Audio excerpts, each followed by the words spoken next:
Congratulations. Congratulations. So, of course, at this point, we could have sent you all home, but that seems a bit of a waste. Especially since it's lovely to have people in the building again and online. So, as part of the presidential address, I would like particularly to thank our dedicated staff, Suzanne, Philip and Donna, because without them, we wouldn't have done anything like what we've done. So our great thanks to them. And also to the councillors who have brought an enormous array of experience and contributions of ways in which we can do things. And we are a team that works together. So thank you to all of them. And so now we shall have a bit of history.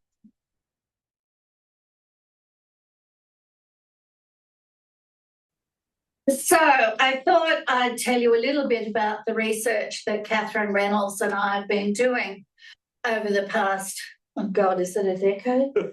For a long time. We decided we'd look at the lives of a bit over 5,000 convict women, which is a lot of girls. And so one of the things I thought I'd talk to you about is how I've been looking for them in New South Wales. Kathrine and I, particularly before COVID, went to England, the archives in England and Scotland, and found out lots about them over there. But coming back here and looking in the archives here in New South Wales, it's a slightly different story of what we're looking for. And that's what I thought I would look at today. So I think when we look at convict women, the history books are all full of Mary Reeby, who I have to say looks a bit like Miss Marple. And we have, I think, a view that they fall into, you know, that she's unique. But I wonder if that's the case. And really, for a lot of those convict women, lots of research been done by family historians. So we know a lot about those women who settled down and had families here. Thanks to the work of the Friends of the Parramatta Female Factory, we know quite a lot about the women who didn't settle down and who were in and out of trouble. But what about the ones that don't fit either of those categories? The statistical evidence suggests that there were as many women over 26 years of age as under. Many of our convict women had already had their families in England before they were transported, did not have children here, so therefore did not have local families. So how do we find them if it's at least half of the convict cohort? So that was the challenge I set myself in the archives out at Kingswood. So how do you find them? It's difficult. It does take patience and a bit of imagination and a whole heap of curiosity. And so as records become available, so does new sources. So last year, a joint project between the Parliament of New South Wales and State Archives, Museums of History New South Wales, released a digital version of the Settlers Muster Book for 1800 and the records collected by Governor King as he endeavoured to manage the colony after the 1790s. And in that, we were able to find Mary Hyde. And more than that, there's a portrait of Mary Hyde. And taken in old age, she also looks a bit Miss Marple-ish. She's transported on the Britannia in 1798. And she has 2 children here. She does, her partner, Black, was a ship's captain. So she does training in Sydney. And you can sort of start to see as she appears in the muster book what some of her activities are.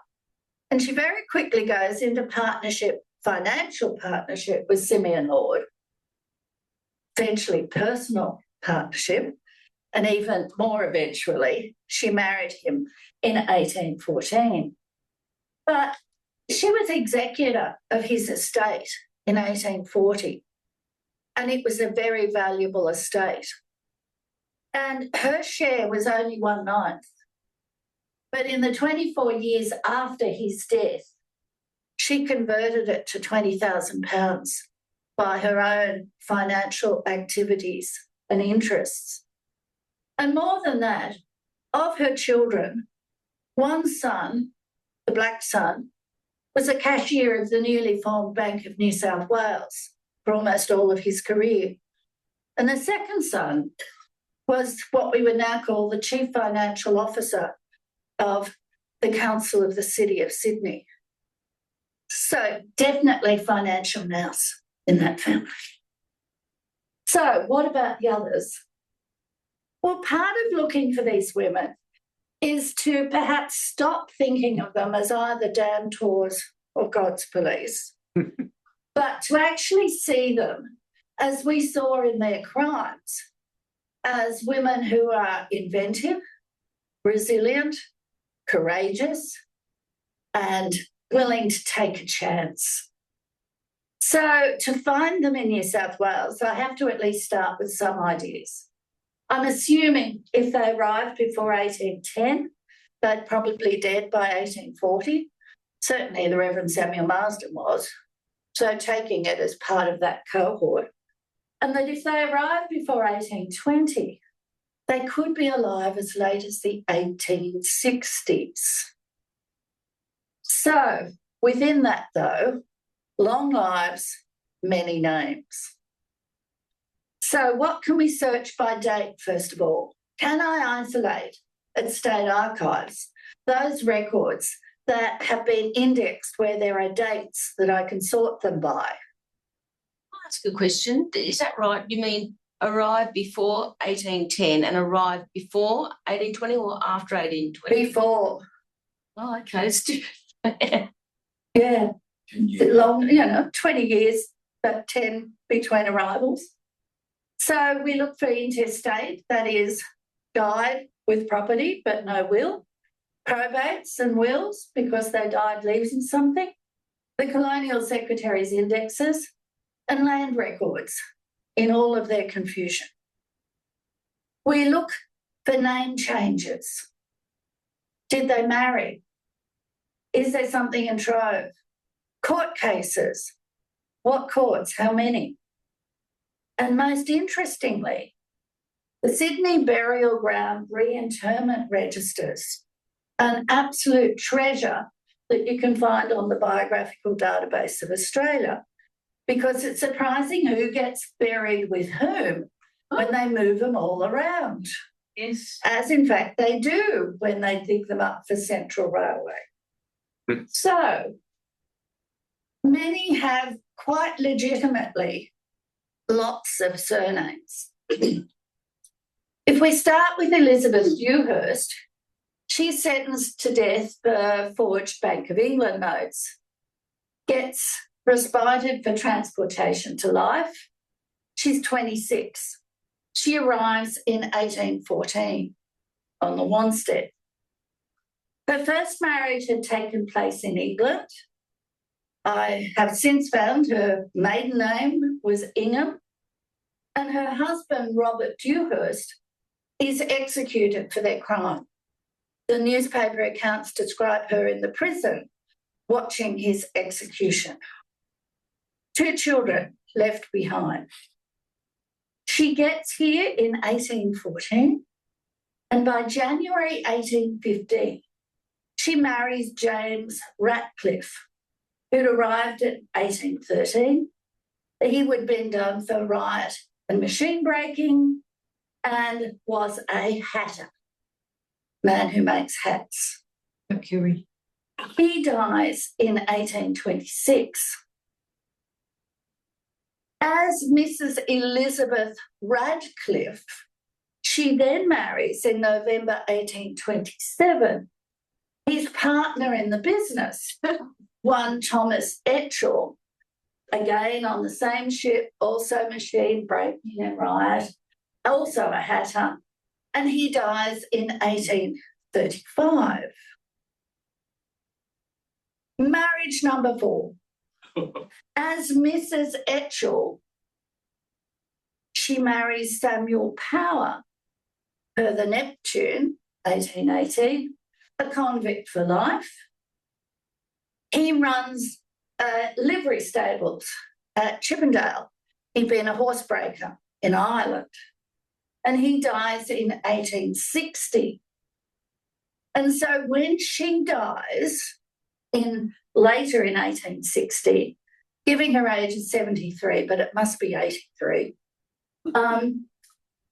Edward Lord, the son of that Mary Hyde, son of the hatter Simeon Lord, who had employed her first 2 husbands as assigned convicts, is the executor of her estate. And I would add, both Ratcliffe and Etchells are buried together in the reinterment register. And as Elizabeth Power, she leaves probated goods.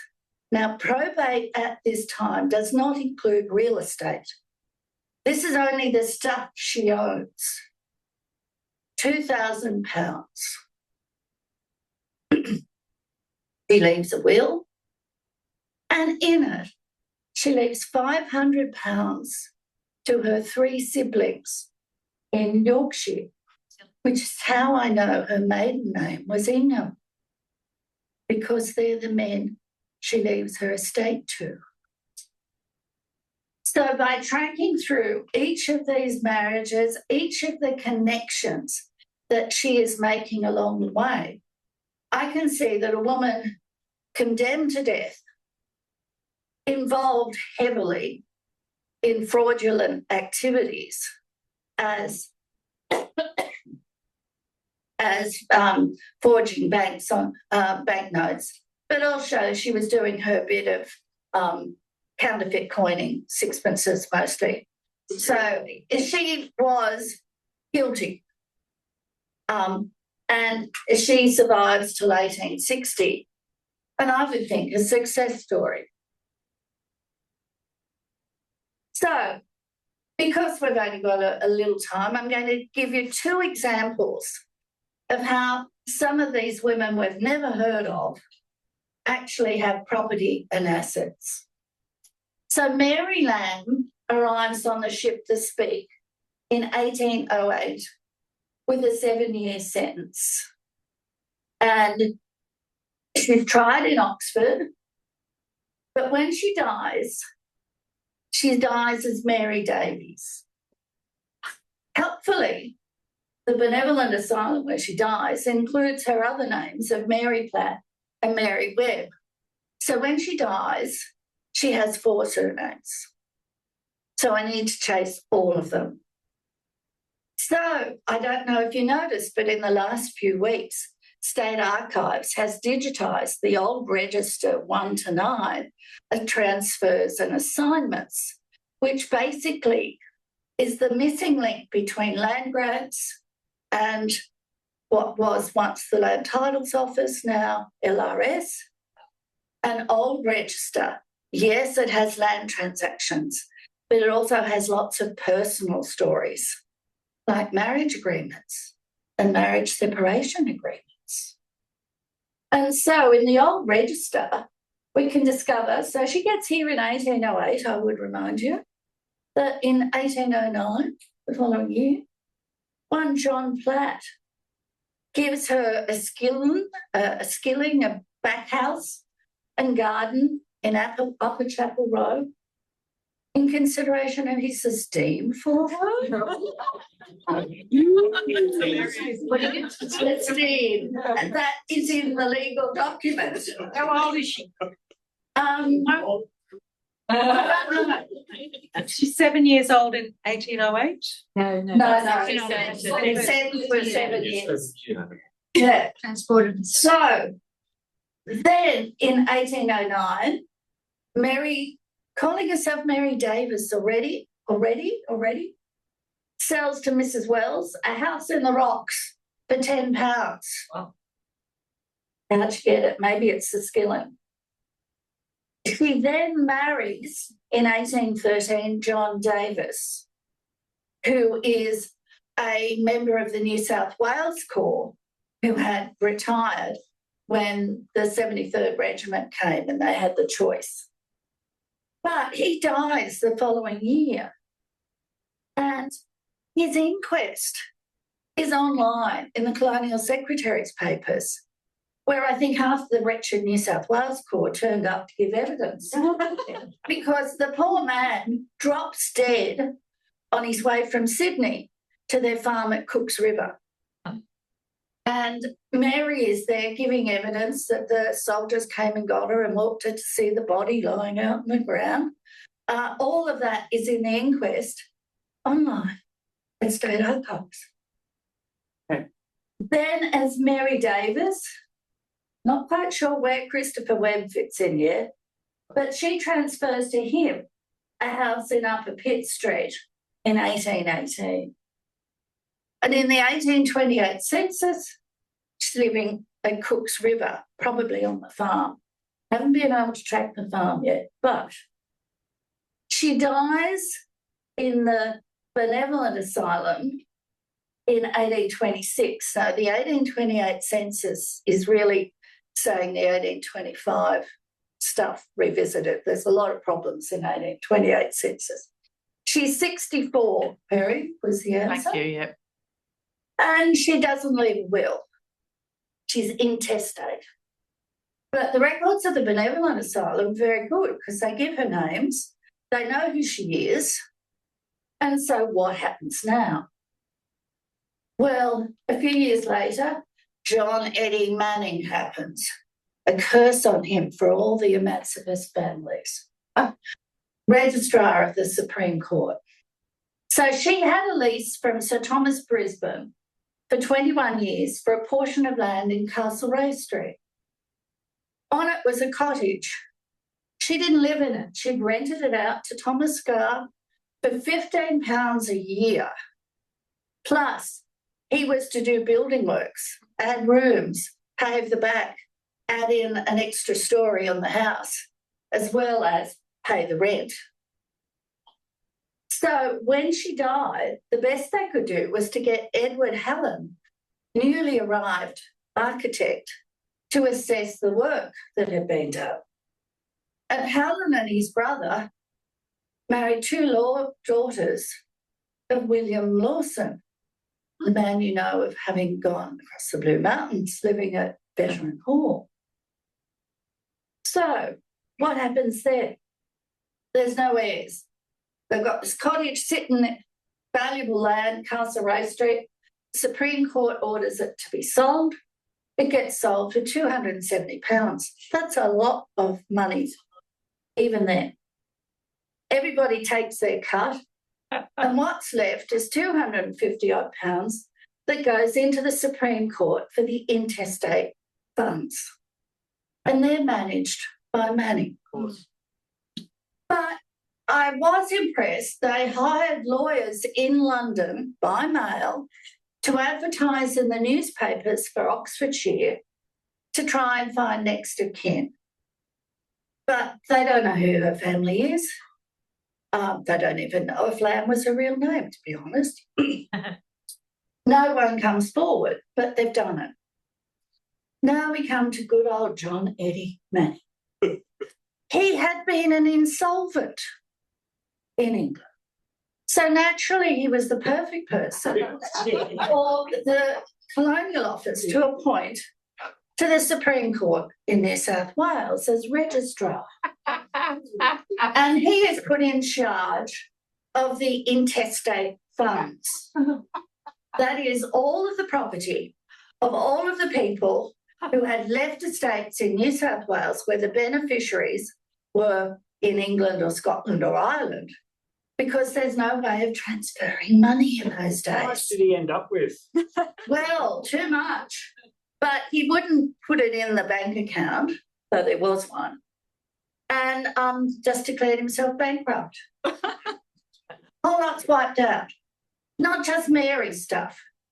Frederick Fisher, the man you usually know as a ghost, his assets are there. William Bradbury, suburb in Campbelltown, his assets are there. His family come out in the 1840s and try and prosecute the Supreme Court to get the money. Becomes a member of Parliament to try and get it through. Never happens. So one of the reasons we don't know about emancipist wealth is thanks to money. So what about a better story? Well, Castlereagh Street comes up a lot in these women. So the next woman I was interested in was Kathrine MacLeod.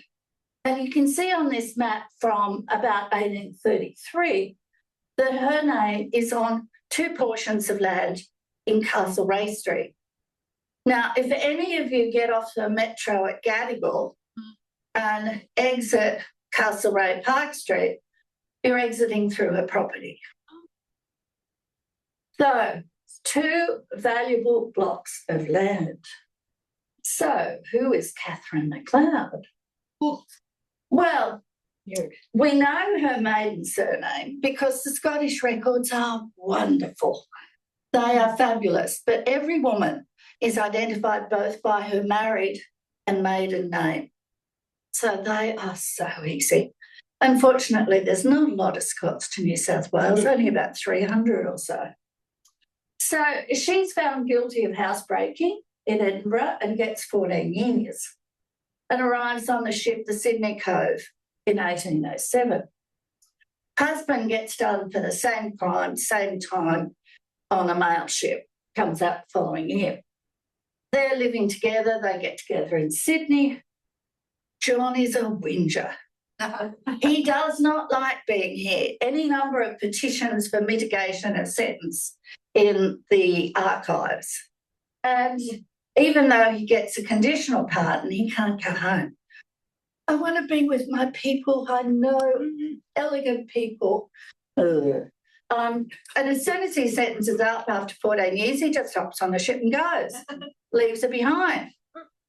I would suggest that was probably a good thing.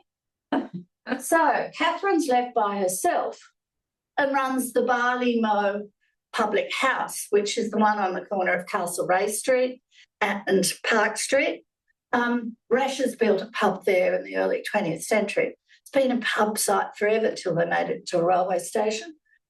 She dies quite young, 1839, aged 49, leaving a will and lots of property.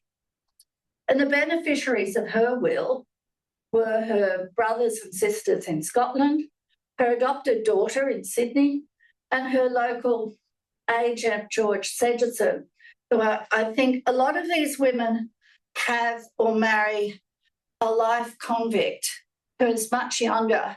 And I think it's just basic the muscle when you're running a pub. You actually need a bit of muscle.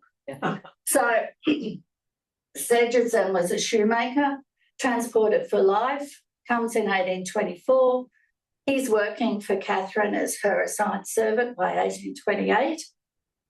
Fortunately gets an absolute pardon in 1837 because when she dies, he inherits it, which he couldn't have done if he was still under sentence. And so he then dies in January 1846.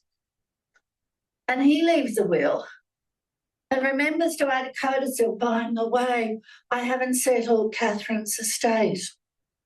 I just took it all over and it's all muddled up with mine. So here we have two estates rolled into one. And how do you find them? You go to court.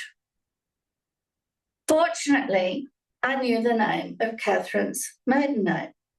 So her brothers and sister were bared. And in the late 1840s and 1850s, they have an equity case where they try and get their share of the estate. Now, Archbishop Polding, Sedgeson was Catholic. His executors included Polding as the leading Roman Catholic cleric and 2 other local tradesmen. And I have to say, they did a brilliant job. That is part of the pile of documents in the equity case. And those documents include monthly statements of rents for all of the properties, repair bills, correspondence with the Bairds in Scotland. Oh, you say you're related to it. Prove it. Here you are. We are sending you all the letters Kathrine wrote from New South Wales to her father, and we are sending them to you, the solicitors in Sydney, to prove that we are her relatives.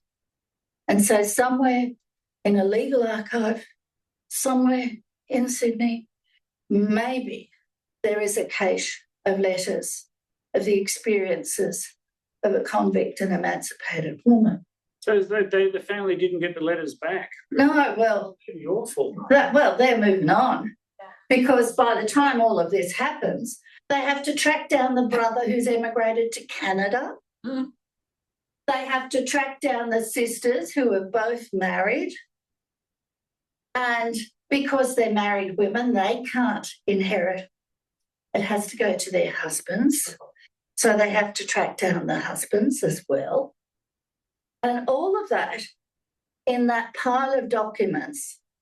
Now that looks nice, but the reality is most of it is on vellum sheets, sheepskin, yay big, metre square, folded up tightly.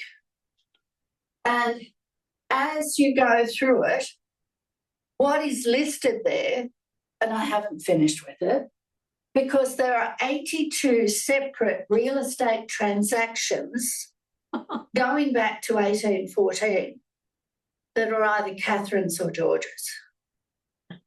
And all of them have to be traced so they could work out what the asset was to divide it. So yes, the Bairds have been found, but there's a separate equity case for the Sedgeson family. And the executors pay to bring out Sedgeson's married daughter and her children. Of course, her name's not Sedgeson, it's Loda. And the son. And none of the estate can be settled until the youngest grandchild comes of age, which is about 1860 or so. So these are long tales, but they are worth following because these women were indeed successful emancipists. Convicts, yes, but financial, successful businesswomen in Sydney. So, thank you. Well done. So you can see why it takes a while and why a bit of patience is needed. So thank you. I hope you enjoyed the things that keep me awake at night. Up at 2 o'clock. Oh, I wonder if I search this on the State Records website. Wonder what I'll find. So anyway, moving on, the last item of our agenda is general business, and there is none since we received no motions on notice to have general business. So we can therefore close and send you into the wine and cheese while the members of council here and online will meet in a separate meeting upstairs where we work out the executive of the council for the coming year. So those of us here will join you in however long it takes for us to divvy up the goods. So please go and have a drink and enjoy and chat to each other. And thank you for making the effort to come. And thank you to the people online. I hope you've got a glass of wine somewhere you can enjoy. Thank you. Thank you. Thank you.